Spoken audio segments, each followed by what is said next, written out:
Hello दोस्तों, welcome to my channel the exploring knowledge with Rajni.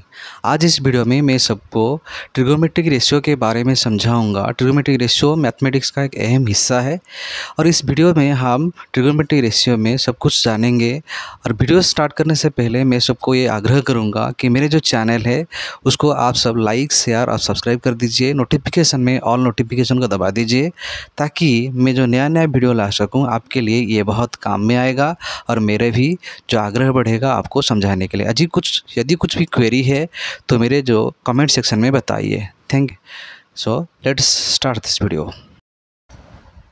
Video start करने से पहले मैं आप सबके लिए ट्रिगोनोमेट्री के साथ कुछ टर्म्स लिखा के रखा हूँ। इस टर्म में पहले देखो, ट्रिगोनोमेट्री हमारा पहले ग्रीक में स्टार्ट हुआ था। ग्रीक में जो स्टार्ट हुआ था और ट्रिगोनोमेट्री का यदि डेफिनेशन हमको समझाने के लिए कोशिश करेंगे तो it is the branch of mathematics which studies with the related with the angle and the side of a right angle triangle. समझ में आ रहा है ना? It is the branch of mathematics which is related with the side and the angle of a right angle triangle. So पहले हम समझेंगे trigonometry मतलब तीन चीज़ों के अंदर ये भरा हुआ है, तीन चीज़ों के अंदर लेकर के बना हुआ है। एक है वो राइट एंगल ट्रायंगल का हाइपोटेनस जिसको हम एज में लिखते हैं सिंबल में। दूसरा वाला है उसका है बेस, ठीक है, जिसको बी लिखते हैं। तीसरा वाला है परपेंडिकुलर जिसको पी लिखते हैं, ठीक है। और ये जो तीनों चीज़ को लेकर के बना हुआ है इसीलिए इसका नाम हम ट्रिगोनोमेट्री कहते हैं, ठीक है। सो ये जो राइट एंगल ट्रायंगल है उसका जो एक्यूट एंगल के हिसाब से आइदर ए या सी, ये तो राइट एंगल ट्रायंगल है, बी 90 डिग्री है उसका वैल्यू, और ये ए और सी इसके ऊपर के और इसके ऊपर बेस करके हम उसको एंगल को चेंज करेंगे, जो कि मैं प्रॉब्लम में आपको अच्छी तरह से समझाऊंगा। देखो, ट्रिगोनोमेट्री का जो आवश्यकता है वो हमारा फिजिक्स में किया जाता है, बायोलॉजी में किया जाता है, एस्ट्रोफिजिक्स में किया जाता है, कंस्ट्रक्शन सेक्टर में होता है, नेविगेशन सेक्टर में होता है, कोई भी सोलार या लूनर का लोकेशन भी दिखाना के लिए किया जाता है, सैटेलाइट पोजीशन दिखाने के लिए किया जाता है, एस्ट्रोनॉमी में होता है, पीरियोडिक फंक्शन में होता है, ऑप्टिक्स में होता है, और ऐसे बहुत ही सारा एप्लीकेशंस है जो कि ट्रिगोनोमेट्री में यूज होता है, ठीक है। सो ये हमारा जो बेसिक चीज़ है जो ट्रिगोनोमेट्री का एप्लीकेशंस है, ठीक है। अब हम ट्रिगोनोमेट्री की रेशियो के बारे में समझाएंगे। मैंने पहले से आपको बोला है कि राइट एंगल ट्रायंगल के ऊपर बेस करके हुआ है, ठीक है। जो राइट एंगल ट्रायंगल बेस करके हुआ है, मैं अभी राइट एंगल ट्रायंगल कर रहा हूँ ए बी सी। मान लो एक राइट एंगल ट्रायंगल है जिसमें बी में राइट एंगल हुआ है। बी के जो एडजेसेंट साइड्स है, ये दिखाई दे रहा होगा, बी में जो एडजेसेंट साइड्स है इसको हम बेस कहते हैं, ये वाला हिस्सा को, नीचे वाला हिस्सा को, जिसको बी में लिखते हैं।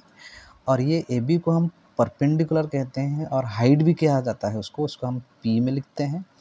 और ये परपेंडिकुलर होता है, ठीक है, परपेंडिकुलर। और ये वाला हाइपोटेनस है,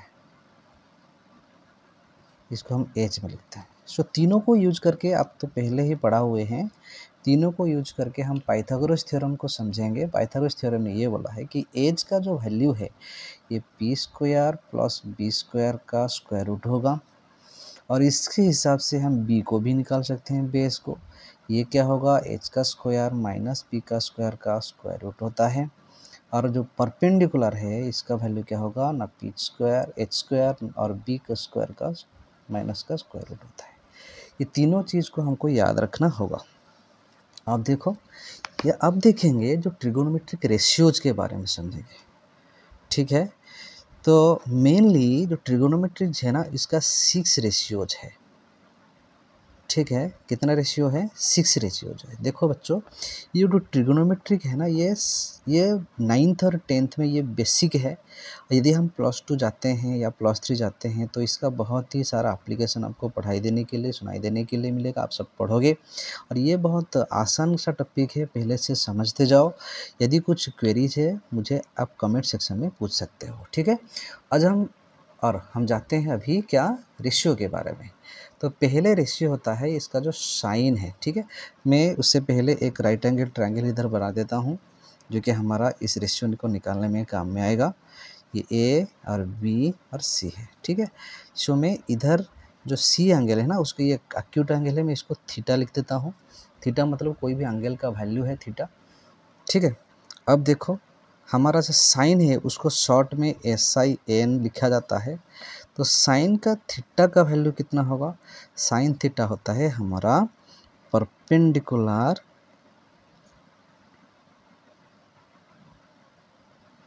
परपेंडिकुलर पर हाइपोटेनस, और इसको लिखते हैं P/H, और साइड के हिसाब से लिखेंगे तो ये हो जाएगा AB/AC। समझ में आ रहा है ना? और आएंगे कोसाइन, इसको लिखा जाता है शॉर्ट में कॉस लिखा जाता है। ये होता है क्या? बेस अपन हाइपोटेनस, ठीक है। तो बेस को हम B लिखते हैं, हाइपोटेनस को H लिखते हैं, और साइड के नाम से लिखेंगे तो बेस होता है हमारा BC और हाइपोटेनस होता है हमारा AC।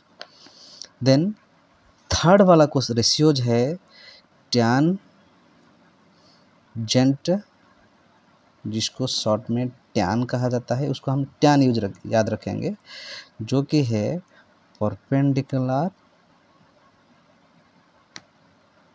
बाई बेस, जो कि P/B होगा, और साइड के हिसाब से लिखेंगे तो ये हो जाएगा AB/BC, ठीक है। देन लिखेंगे कोटाजेंट है ये, उसके बाद कोटाजेंट को हम कॉट लिखते हैं। कॉट टैन का अपोजिट होगा, जो कि बेस पर परपेंडिकुलर है।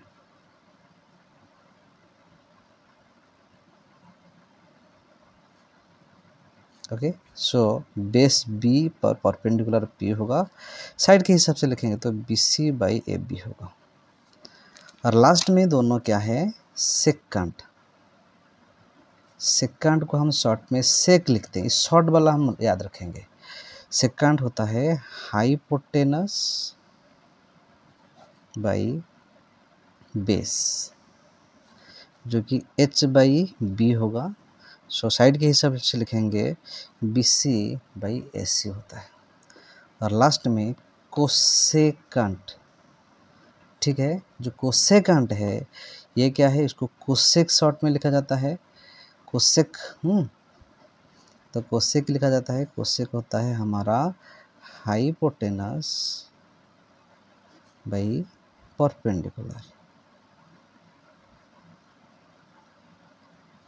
सो हाइपोटेनस होता है H बाई परपेंडिकुलर P होता है, साइड के हिसाब से लिखेंगे तो AC/AB होता है, ठीक है।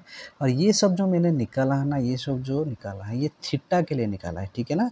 सभी थीटा, साइन थीटा, ये कॉस थीटा के लिए, ये टैन थीटा के लिए, और कॉट थीटा के लिए, ये सेक थीटा के लिए, कोसेक थीटा के लिए। ये थीटा क्या है मैंने अभी बताया फिगर में, थीटा है ये जो ABC राइट एंगल ट्रायंगल है, जो कि थीटा है उसका एक्यूट एंगल। समझ में आ रहा है ना? सो एक्यूट एंगल का जो अपोजिट साइड है, देखो ये वाला जो AB होगा ना, ये हो जाएगा P, और उसके साइड वाला हो जाएगा B, और बाकी तो ये H होता है। यदि आप सबका मन में ये क्वेश्चन आता होगा, यदि A एंगल थीटा होगा, यदि A एंगल थीटा होगा मतलब इधर साइन A एंगल में थीटा होता है, मतलब साइन A दिया होगा, या कॉस A दिया होगा, या टैन A दिया होगा। तो ये यदि A एंगल में थीटा होता है तो इसके लिए ये हो जाएगा P, याद रखो बच्चों, ये हो जाएगा P और ये हो जाएगा B, और ऐसे ही चलता रहेगा, लेकिन हाइपोटेनस चेंज होगा। सो थीटा का जो अपोजिट होता है ना वो P होता है। यदि थीटा C होता है तो ये P होगा, यदि A थीटा होता है तो ये P होगा, ठीक है। और इसका अल्टरनेटिव मतलब ये B हो जाएगा, ये P होता है तो ये B होता है तो ये P हो जाएगा। समझ में आ रहा है ना? लेकिन हाइपोटेनस हमारा ऐसे ही रहता है, ठीक है।